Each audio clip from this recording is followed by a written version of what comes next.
Hello, and welcome to the next video. As in the last video, I am going to apologize again for my voice. In the last video, I had severe allergies that was causing my voice to sound a little bit off. Today it is worse, as the allergies have turned into pharyngitis and I have a sore throat. But it is on the mends. I know in the last video that I said the next video would be a continuation of Magical Doggy Doors, but something came up. On a Thursday afternoon, I was bumming around on Facebook and came across a post that said that the Ludum Dare game jam was starting on Friday at 4 p.m. I had missed the last one, that was in April, and was hoping to join this one. Luckily, I had seen the post and had time to enter. I let my family know that I would be joining it and that my computer would be off limits to them for playing games on the weekend. I got a reaction that I did not really expect. They asked if they could help me with the game jam. I thought this would be a cool idea. They kind of wanted to help in the past, but not really. This time they were really excited about the idea of it. So I signed up for the jam and we started looking through the possible themes. We started brainstorming ideas of what we could do with many different themes. The brainstorming session with the kids was quite fun. The next day we waited for 4 o'clock to come around and the theme to be announced. The theme was Stuck in a Loop. That was a theme we were hoping for. We already had what we thought was a great idea for the theme. Our player was going to enter a castle and be stuck in a time loop until he could collect all 5 pieces to a suit of armor.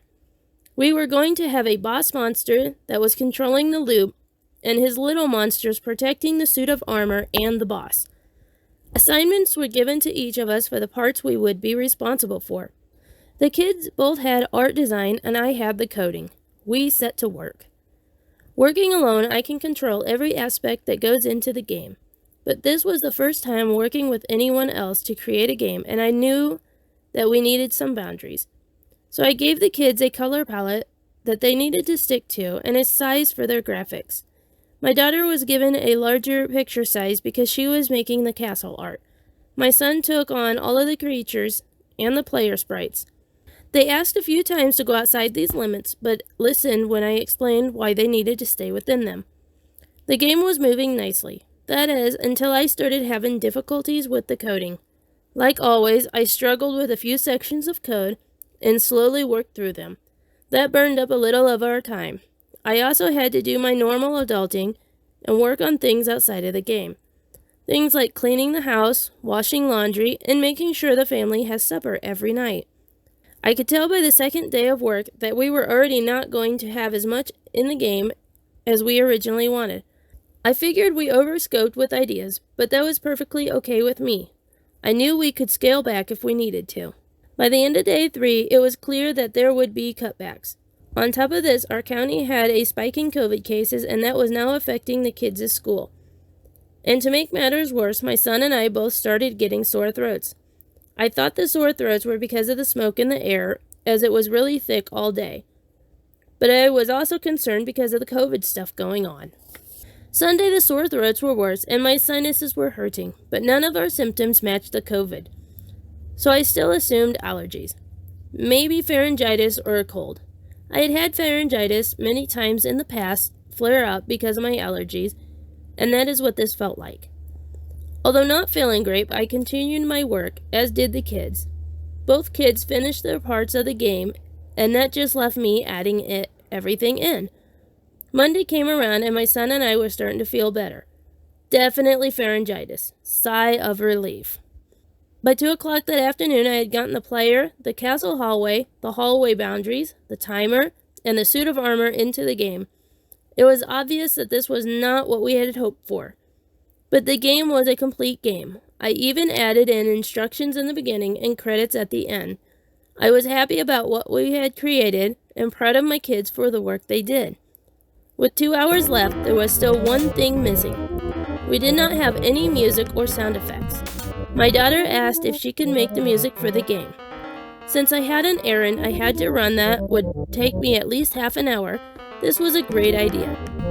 By the time I got home, she was finishing up her work. I quickly added the music to the game. After running the game in release mode and adding the files and DLLs that were needed for the release, I uploaded the game to itch.io. Then I attached the link of the game to ldjam.com. We were done. At least I thought we were. So I started making supper. I had time while my stuff was baking, so I decided to take a quick look and make sure everything was good for the jam. I still had 10 minutes before the submission deadline was up. I instantly saw an issue. I was sure I clicked the correct file to upload on Itch, but staring back at me was the wrong file. Uh-oh. I rushed to upload the correct file. Once it was uploaded, I wanted to be really sure that it would work. So I downloaded it back to my computer from the itch.io page and ran it. I got a white page and nothing happened. I realized that I forgot a file and again rushed to add the file and upload the game. Another download and test run and things look good. I look at the time and finish fixing my mistake with 2 minutes to spare. I enjoy participating in game jams. The idea for Magical Doggy Doors came from 2 game jam themes combined. Participating in the Ludum Dare game jam was a nice break from working on Magical Doggy Doors. In my next video, I should most definitely be returning to the current devlog. As always, I hope you enjoyed this video, and thanks for watching.